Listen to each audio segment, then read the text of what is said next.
The Poem of the Man God. The second year of the public life. Chapter 263. A day of Judas Iscariot at Nazareth. 27th of August, 1945.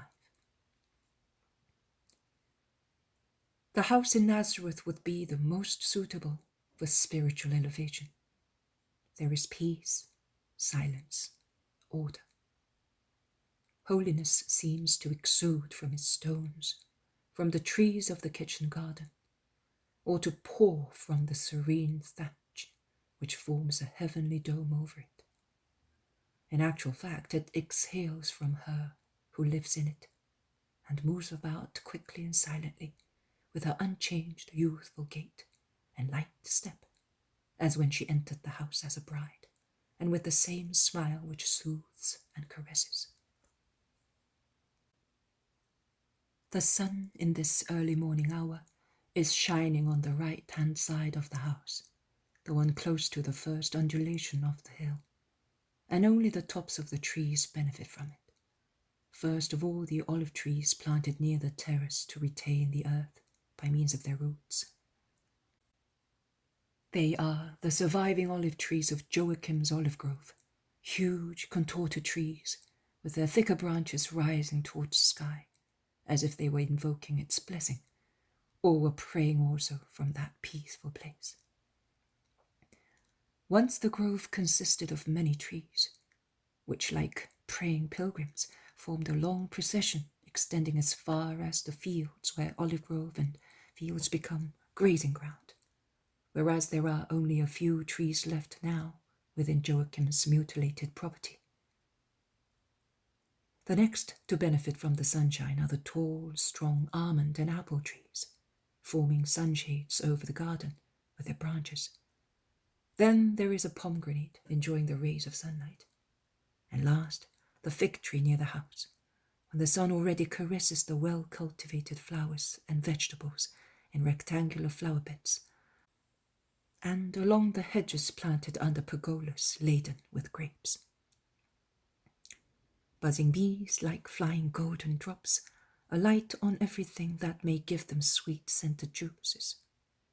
A small honeysuckle shoot is attacked by them, as well as a hedge of bell-shaped flower bunches, the name of which I do not know, but must be night flowers, as they are about to close, and their scent is very strong. The bees hasten to suck them before they fold their petals to sleep in the corolla. Mary goes quickly from the nest of the doves to the little fountain, and from there to the house doing her work, and yet, while doing so, she manages to admire her flowers or the doves cooing along the paths or flying around the house and the kitchen garden. Judas Iscariot comes back laden with plants and science. "Hail, Mother! They gave me everything I wanted. I ran back so that they may not get injured, but I hope that they will take root as the honeysuckle did. Next year, your garden will be like a flowery basket, and you will thus remember poor Judas and his stay here," he says, carefully taking out from a bag some plants, the roots of which are enveloped in earth and damp leaves, and some science from another bag. "Thank you, Judas. Thank you very much indeed. You have no idea how happy I am to have that honeysuckle near the little grotto. When I was a little girl, over there, at the end of those fields, which belonged to us in those days, there was a lovelier grotto, and ivy and honeysuckles adorned it with their branches and flowers, forming a kind of curtain and shelter for tiny lilies growing inside the grotto, which the delicate embroidery of maiden hair made completely green. Because there was a spring there. In the temple I often thought of that grotto, and I tell you that when I prayed before the veil of the holy as a virgin of the temple, I did not perceive God more strongly. Nay, I must say that I dreamed there of the sweet conversations of my soul with my Lord. My Joseph prepared this one for me, with this fine stream of water, not so much because of its utility as to give me the joy of a grotto, like the other one. Joseph was good and considerate of the least details, and he planted a honeysuckle and ivy. The latter is still alive. The former died during the years of our exile. He replanted it later, but it died 3 years ago. You have planted it once again. It has taken root, see? You are a very clever gardener. Yes, when a child I loved plants so much, and my mother taught me how to take care of them. Being with you, Mother, I feel as if I were a boy again, and I discover my old skill. I do it to please you. You are so good to me, replies Judas, working skillfully in setting the plants in the most suitable places. Near the hedge of the night flowers, he places a tangle of roots, which I do not know whether they are lilies of the valley or some other flower. They will do well here, he says, pressing with a little hoe the earth onto the buried roots. Too much sunshine, it is not good for them. Eleazar's servant did not want to give me them, but I insisted so much that he gave them to me. They did not want to give Joseph those Indian jasmines, but he did some work for them without asking for payment in order to get them for me. They have flourished more and more. There you are, Mother. I will now water them, and they will be all right. He waters them and washes his hands in the fountain.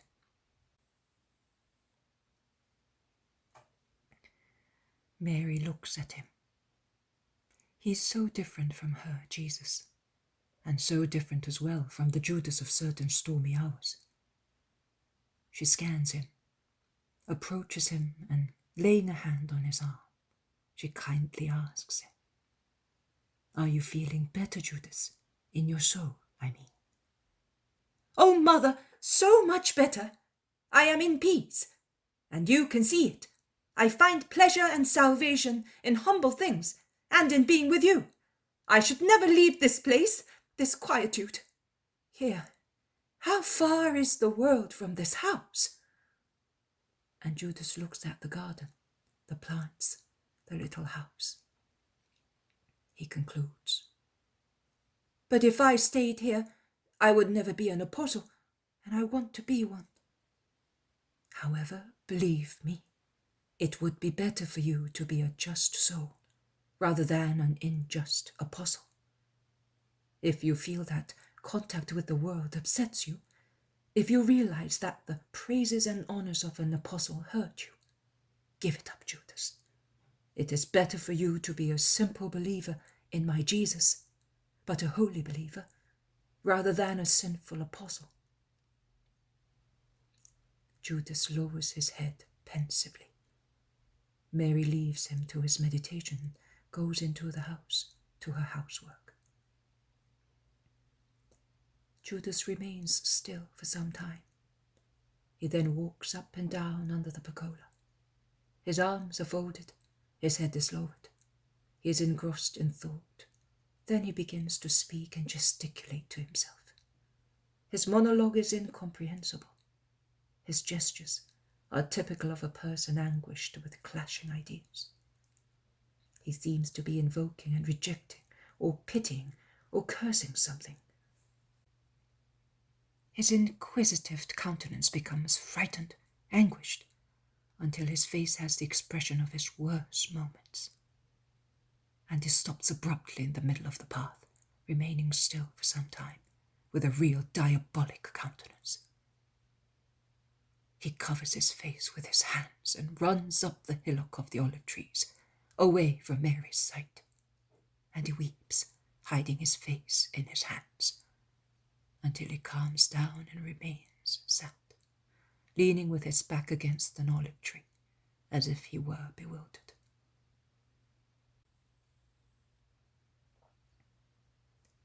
It is no longer morning, but the end of a glorious sunset. Nazareth opens the doors of its houses, which have been closed all day against the fierce summer heat of an eastern day. Women, men, children come out into the kitchen gardens or onto the roads, still warm but no longer sunny, seeking cool air at the fountain, or playing, or talking. waiting for supper. Men, women, children greet one another in loud voices. They chatter, laugh, shout. Judas also goes out and turns his steps to the fountain carrying copper pitchers. He is noticed and indicated by the people of Nazareth with the nickname, the disciple of the temple, which sounds to him like sweet music. He passes by greeting people kindly, but also with a little reserve, which, if it is not yet proud haughtiness, it is very close to it. "You're very good to marry," a citizen with a long beard says to him. "She deserves that and more. She really is a great woman of Israel. You are lucky to have such a citizen." The praise of the woman of Nazareth delights the people who repeat to one another what Judas said. The apostle has, in the meantime, reached the fountain where he waits for his turn, and he is so kind as to carry the pitchers of an elderly woman who cannot bless him enough, and he fills the jars of 2 women, who are hampered by the suckling each carries in her arms. Sorting their veils, they whisper, "May God reward you." "Love for our neighbor is the first duty of a friend of Jesus," replies the Iscariot, bowing. He then fills his own pitchers and goes back home. The head of the synagogue of Nazareth and other people stop him on his way home and invite him to speak on the following Sabbath. "You have been here with us over 2 weeks, and you have not taught us any lesson apart from your kindness to us all," complains the head, who is with the elders of the village.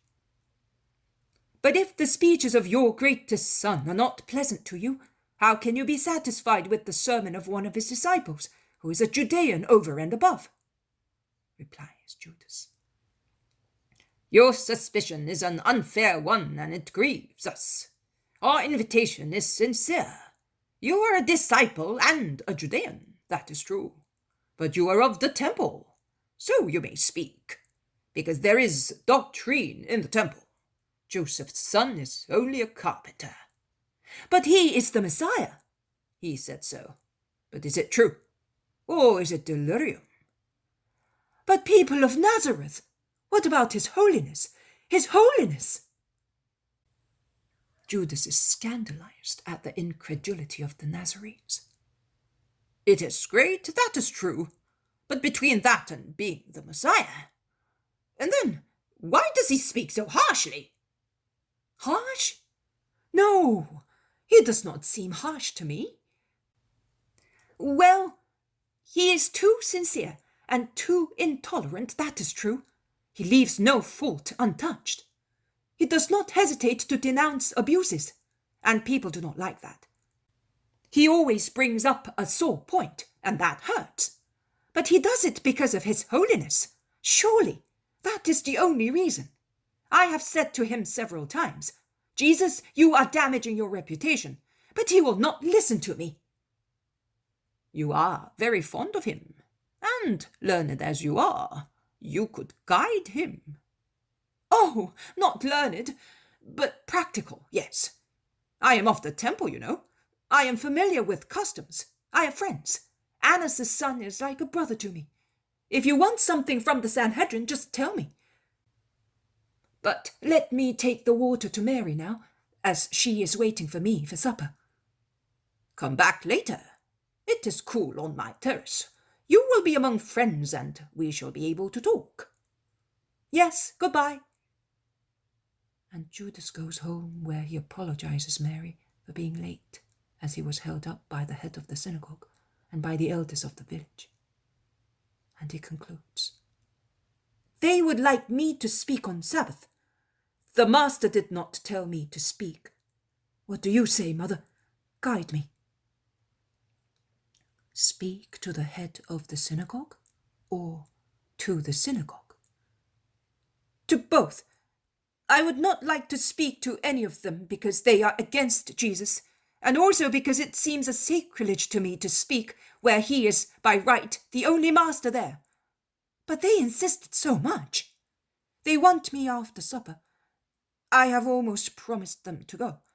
And if you think that by speaking I may be able to mitigate their spirit of resistance to the master, which is so unpleasant, I will go and speak to them, although it is so burdensome to me. I will speak as best I can, very simply, endeavoring to be very patient in view of their stubbornness, because I have realized that it is worse to be hard. I will not make again the mistake I made at Esrelen. The master was so upset about it. He did not say anything to me, but I understood. I will not do it again. But I would like to leave Nazareth after persuading the people that Jesus is the Messiah and is to be believed and loved. Judas is speaking while sitting at the table, at Jesus' place, and eating what Mary has prepared for him. And it hurts me to see Judas sitting in that place, in front of Mary, who serves him like a mother. She now replies, "It would be a good thing if Nazareth understood the truth and accepted it. I will not hold you back. You may go. No one can say better than you whether Jesus deserves love. Consider how much he loves you, and he shows it by always excusing you and satisfying you whenever possible. Let that consideration inspire you with holy words and deeds." The supper is soon over. Judas goes to water the flowers in the garden before it gets too dark, and then he goes out, leaving Mary on the terrace, intent on folding the clothes she had hung out to dry. And Judas, after greeting Alphaeus of Sarah and Mary of Clopas, who are talking standing at the door of the ladder, goes straight to the house of the head of the synagogue. Also the Lord's 2 cousins are present with other 6 elders. After pompous greetings, they all sit gravely on seats adorned with cushions, and they refresh themselves drinking an ice or mint water, which must be very cool, because the metal pitcher is moist outside, owing to the difference in temperature between the ice-cold water and the still warm air, notwithstanding the breeze blowing from the hills to the north of Nazareth stirs the treetops. "I am glad you agreed to come. You are young. A little relaxation is good for you," says the head of the synagogue, who is full of attention towards Judas. "I was afraid of bothering you if I had come earlier. I know that you are rather disdainful towards Jesus and his followers." "Disdainful, no, skeptical. And we are hurt by his, let us admit it, by his too crude truth. We were under the impression that you disdained us, and that is why we did not invite you." "I disdain you? On the contrary, I understand you very well. Of course, but I am sure that, at the end, peace will be made between you and him. It suits both you and him. It suits him, because he is in need of everybody, and it suits you, because it does not pay to be considered enemies of the Messiah." "And do you think that he really is the Messiah?" asks Joseph of Alphaeus. "There is no trace in him of the royal figure predicted by the prophets. Perhaps it is because we remember him as a carpenter.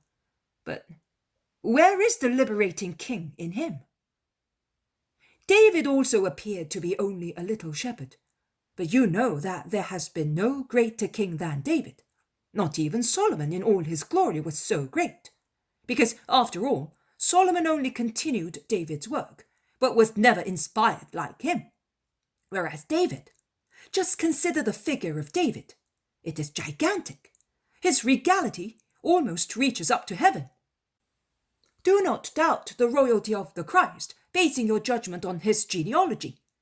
David was king and shepherd. More truly, shepherd and then king. Jesus is king and carpenter, or, better still, carpenter and later king." "You speak as a rabbi. One can see that you have been brought up in the temple, says the head of the synagogue. And could you let the Sanhedrin know that I, the head, am in need of help in the temple for a private reason? Of course, certainly. With Eleazar, just imagine. And then Joseph the elder, the wealthy man from Arimathea. And then Zadok, the scribe. And then all you have to do is tell me. Well, be my guest tomorrow. We will talk about it. Your guest? No, I cannot leave Mary, that holy and sorrowful woman. I came here specially to keep her company. What is the matter with our relative? We know that she is healthy, and, although poor, she's happy, says Simon of Alphaeus. Yes, and we never leave her. My mother is always with her. And my wife, and I too. Although I cannot forgive her for being so weak with her son, and also for grieving my father, who, because of Jesus, died only with 2 of his sons at his bedside. And then, but family troubles are not to be proclaimed publicly, says Joseph of Alphaeus with a sigh. You are right. They should be whispered in low voice and confided to a friendly heart. The same applies to many troubles. I have mine as well, as a disciple. But it's better not to speak of them. On the contrary, let us speak of them. What is the matter? Trouble for Jesus. We do not approve of his behavior, but we are his relatives, and we are ready to side with him against his enemies. Speak up, says Joseph again. Trouble? No, I was just saying the sorrows of a disciple are manifold, not only because of the behavior of his master with friends and enemies, harming himself, but also because it is grievous to see that he is not loved. I wish you all loved him. But what can we do? You said that yourself. His behavior is such. He was not like that before leaving his mother, says the head of the synagogue apologetically. Is that true? What do you all say? They all agree solemnly, speaking high of the silent, meek, retired Jesus of the past. Who could have imagined that he was to become what he is now? He was completely devoted to the house and relatives. Now, instead, remarks an elderly Nazarene. Judas exclaims with a sigh. Poor woman. Well, what do you know? Tell us. Speak up, shouts Joseph. Nothing more than you know. Do you think that it is pleasant for her to be left alone? If Joseph had lived as your father did, that would not have happened, states another elderly Nazarene sententiously. Don't believe that, man. It would have been the same, when one takes an idea into one's head, says Judas. A servant brings some lamps and lays them on the table, because it is a moonless night, although the sky is sparkling with stars. More drinks are brought at the same time, and the head of the synagogue offers them to Judas at once. Thank you. I cannot stay any longer. I must go back to Mary, he says, getting up. Also Alphaeus' 2 sons stand up, saying, We will come with you. We are going the same way. And they part, greeting one another ceremoniously, while the 6 elders remain with the head of the synagogue. The streets are now deserted and silent. People can be heard talking in low, grave voices on the terraced roofs. Children are already sleeping in their little beds, and thus their shrill voices, resembling the twittering of joyful birds, are not heard. From the terraces of the wealthier houses, the faint glow of oil lamps descends, with the low voices of people. Alphaeus' sons and Judas walk for a little while without speaking. Then Joseph stops, taking Judas's arm. He says, "Listen, I realize that you know something that you did not wish to mention in the presence of strangers. But now you must tell me. I am the oldest of the family, and it is my right and my duty to know everything." "And I came here for the purpose of telling you, and thus protect the master, Mary, your brothers, and your reputation. It is something painful to tell and to hear, very painful to be done, because it looks like playing the spy. But please understand me properly, it is not so. It is only love and prudence. I know many things, which you know as well. My friends of the temple told me, and I know that they are dangerous for Jesus and for the good name of the family. I have tried to make the master understand, but I was not successful. On the contrary, the more I advise him, the worse he behaves, thus causing people to criticize and hate him more and more. The reason is that he is so holy that he cannot understand what the world is like. In short, it is sad to see a holy thing perish through the heedlessness of its founder." "But what is it? Tell us everything, and we will take action. Is that right, Simon?" "Of course, but it seems impossible to me that he is imprudent and acts against his mission." "But if this kind young man who loves Jesus says so, see what you are like. You are always like that, uncertain, hesitating. You always leave me alone at the crucial moment. The whole family is against me. You have no pity for our reputation and for our poor brother who is ruining himself." "No, he's not ruining himself, but he's injuring himself. That's what he's doing." "Speak up," insists Joseph, while Simon is perplexedly silent. "I would speak, but I would like to be certain that you will not make any mention to Jesus. Swear it." "I swear it on the holy veil. Speak up." "And you must not relate to your mother, and least of all to your brothers, what I am going to tell you." "You can be certain of our silence." "And will you say nothing to Mary, in order not to grieve her? It's your duty to see the peace of that poor mother in silence, as I do." "We will not say anything to anybody. We swear it." "Well, listen. Jesus no longer confines himself to approaching Gentiles, publicans, and prostitutes, to offending Pharisees and other important people. But he does things that are absolutely absurd. Just imagine that when in Philistia, he made us go about, taking with us a black billy goat. Now he has a Philistine among his disciples. And before that, the boy he picked up? You have no idea what comments were made. And a few days ago he took a Greek girl, a slave, who had run away from her Roman master. And his speeches are contradictory to our well-known wisdom. In short, he seems to be mad, and he damages himself. In Philistia, he intruded also into a ceremony of wizards, competing face to face with them. He defeated them, but scribes and Pharisees hate him.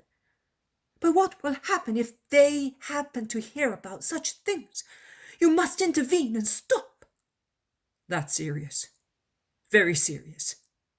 But how could we know? We are here, and even now, how will we be able to find out?" "And yet it is your duty to intervene and stop him. His mother is a mother, and she's too good. You must not abandon him thus, for his own sake and for the sake of the world. Also his continuous driving away demons. It is rumoured that he is assisted by Beelzebub. You can imagine whether that can do him any good. In any case, what kind of a king will he ever be if the crowds laugh at him just now or are scandalized?" But does he really do such things? Asked Simon incredulously. Ask him yourself. He will tell you that he does, because he even boasts about it. You should let us know. I certainly will. When I see something new, I will send you word. But please, never say a word to anybody. We swore it. When are you leaving? After the Sabbath. There is no reason why I should stay here any longer. I have done my duty. And we thank you for it. Ah, I said that he had changed. And you, brother, you would not believe me. Can you now see whether I was right? Says Joseph of Alphaeus. I can hardly believe it. Judas and James, after all, are not fools. Why have they not told us? If such things are really happening, why have they not taken action? Says Simon of Alphaeus.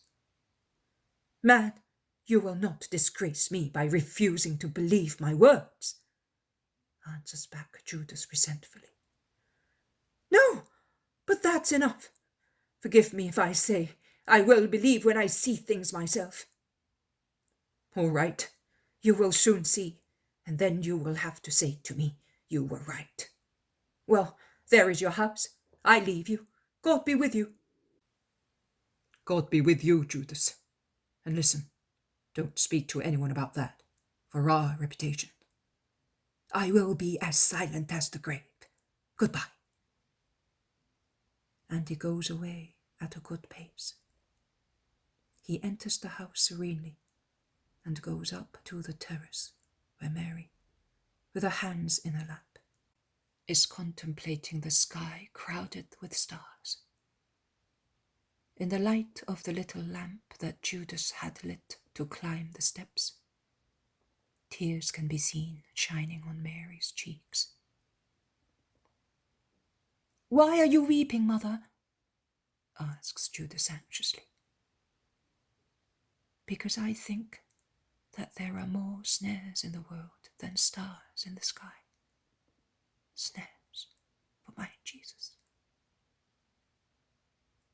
Judas looks at her attentively, and he seems upset. But she concludes kindly. But I am comforted by the love of his disciples. Love my Jesus. Love him. Do you wish to stay here, Judas? I am going down to my room. Mary of Clopas has already gone to bed after preparing the leaven for tomorrow. Yes, I will remain up here. It is lovely here. Peace be with you, Judas. Peace be with you, Mary.